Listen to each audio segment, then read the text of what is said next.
గత 3 రోజులుగా రాష్ట్ర వ్యాప్తంగా కురిసినటువంటి భారీ వర్షాలతో మరి పెద్ద ఎత్తున రాష్ట్ర ప్రజలు తమ యొక్క పంట భూములు కానీ ఇతరత్ర పశు సంపద కానీ ఇండ్లు కానీ కోల్పోవడం జరిగింది. ఈ నేపథ్యంలో నిన్నటి నుంచి గౌరవశ్రీ మన ముఖ్యమంత్రి శ్రీ రేవంత్ రెడ్డి గారు, అదేవిధంగా సోదరుడు మరి అదేవిధంగా సీనన్న గారు, మరి మిగతా వాళ్ళంతా కూడా రాష్ట్రంలో ఉన్నటువంటి వారందరూ కూడా ఎక్కడికక్కడ అలర్ట్గా అయ్యి పని చేస్తూ ప్రభుత్వ అధికారులకు కూడా సూచనలు చేసే విధంగా సెక్రటేరియట్లోనే ఒక మరి కంట్రోల్ రూమ్ లాగా ఏర్పాటు చేసుకొని అటు ముఖ్యమంత్రి గారు, ఇటు సిఎస్ గారు, సంబంధిత మంత్రులందరూ కూడా ఫీల్డ్లో ఉండి అలర్ట్ చేసినందుకు మరి గౌరవ ముఖ్యమంత్రి గారికి ప్రత్యేకంగా ధన్యవాదాలు తెలియజేస్తూ ఉన్నాము. ఈ క్రమంలో నిన్న నల్గొండ, ఖమ్మం చూసుకొని ఈరోజు మరి మహబూబాద్ జిల్లాకు వారు రావడం జరిగింది.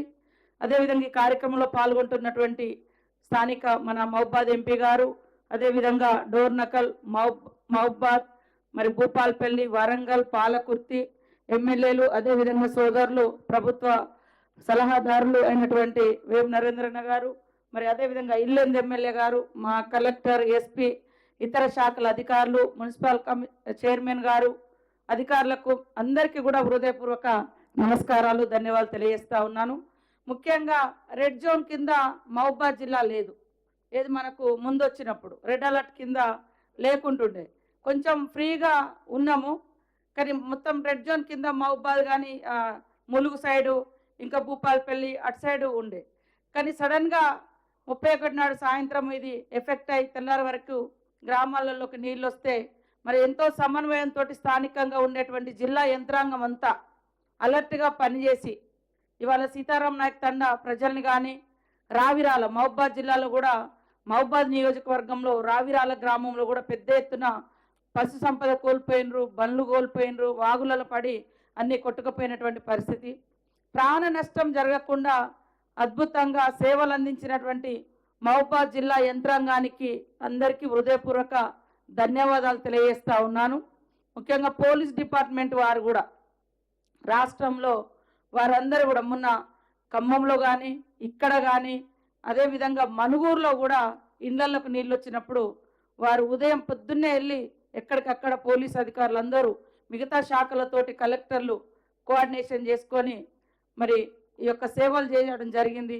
మా ములుగులో కూడా దాదాపుగా రోడ్ల హైవే తెగిపోయి మరి మిగతా రోడ్లన్నీ జల దిగ్బంధంలో ఉంటే రోడ్డు మీద ఉన్నటువంటి 2000 చెట్లను రాత్రి 2:30-3 గంటల వరకు పోలీస్ అధికారులు, కలెక్టర్స్, ఇతర శాఖల మెడికల్ అండ్ హెల్త్ కానీ శానిటేషన్కి సంబంధించినటువంటి డిపిఓలు కానీ ఆల్ డిపార్ట్మెంట్స్, రెవెన్యూ, పోలీస్ మంచి చక్కని కోఆర్డినేషన్తో ఇప్పటి వరకు మంచి పని చేసుకోవడం మూలంగా ప్రాణ నష్టము జరగలేదు.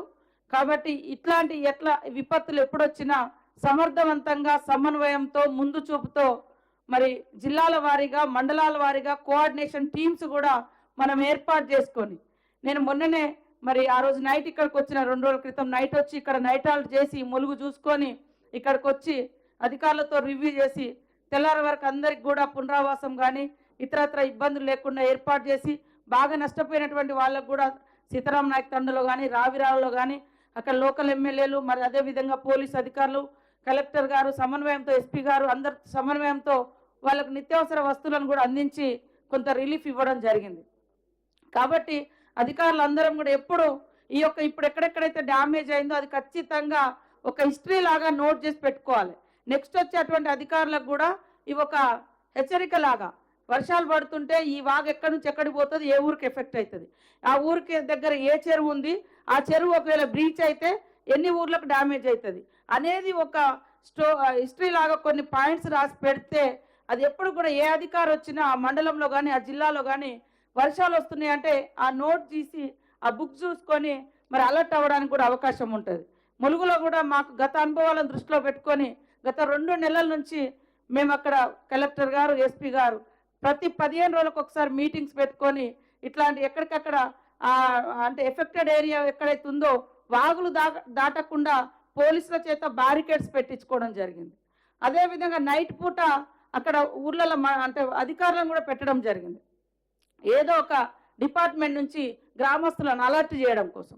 వర్షం పెరుగుతుందంటే ఆ గ్రామాన్ని వెంటనే షిఫ్ట్ చేయడం, లేదా పక్క ఊర్లలో ఎక్కడైనా పెట్టడం, లేదా అక్కడే స్కూల్లో ఇంకేదైనా సేఫ్టీ ప్లేస్లలో. సో ఇట్లాంటివన్నీ కూడా మనం చేసుకోవాలి. ఇప్పటికి కూడా తడిసి ముద్దైనటువంటి ఇండ్లు ఏమైతున్నాయో అవి ఖచ్చితంగా గుర్తించి ఆ ఇళ్ళ నుంచి ఖాళీ చేయించాలి. ఎందుకంటే ఇల్లు కూలిపోతే 2-3 కుటుంబాలు చనిపోయినటువంటి పరిస్థితి కూడా ఉంది. కాబట్టి మరి ఇవన్నీ మనం తీసుకుంటూ ఈరోజు ముఖ్యమంత్రి గారు స్పీడ్గా మరి రిలీఫ్ కోసం 5 కోట్లను కూడా వారు ప్రకటించడమే కాకుండా ప్రత్యక్షంగా బాధితుల దగ్గరకు వచ్చి వాళ్ళ బాధలు విని వారికి మరి రిలీఫ్ను ప్రకటించి మానసిక ధైర్యాన్ని కల్పించినందుకు వారికి ప్రత్యేక ధన్యవాదాలు. ఈరోజు ఉన్నటువంటి అధికారులందరూ కూడా ఇంకా రోడ్ల పునరుద్ధరణ కానీ, ఎలక్ట్రిసిటీకి సంబంధించినటువంటి కానీ, మెడికల్ హెల్త్ అయితే రెగ్యులర్గా మనం క్యాంప్స్ కూడా పెట్టాలి, శానిటేషన్ కూడా స్పీడప్ చేసుకోవాలి, డ్రింకింగ్ వాటర్ కూడా కంటామినేషన్ కాకుండా మరి ఎక్కడికక్కడ డిపిఓలు కూడా అది అలర్ట్గా ఉండాలని కోరుకుంటూ మరి ఇప్పటి వరకు మీరందరూ అలర్ట్గా ఉండి సేవ చేసినందుకు మీకు ప్రత్యేకంగా అధికారులందరికీ ధన్యవాదాలు తెలియజేస్తా ఉన్నాం.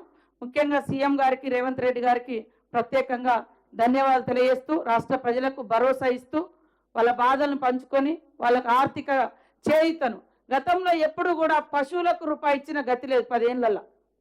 ఈరోజు పశు సంపద నష్టపోతుందని ఆవులకు కానీ, గేదెలకు కానీ, మేకలకు కానీ వాటికి కూడా పరిహారం ప్రకటించినటువంటి సందర్భం. కాబట్టి మనమంతా ఈ ప్రభుత్వం యొక్క లక్ష్యాన్ని, ప్రభుత్వం ప్రకటించిన ప్రతి రూపాయిని నిజంగా నష్టపోయినటువంటి బాధితులకు చేరవేసే విధంగా మానిటరింగ్ కమిటీ వేసుకొని మండలాల వారీగా, గ్రామాల వారీగా వేసుకొని కలెక్టర్ గారు మానిటరింగ్ చేసుకుంటూ బాధితులకు అందించే విధంగా కృషి చేయాలని కోరుకుంటూ అందరికీ నమస్కారం.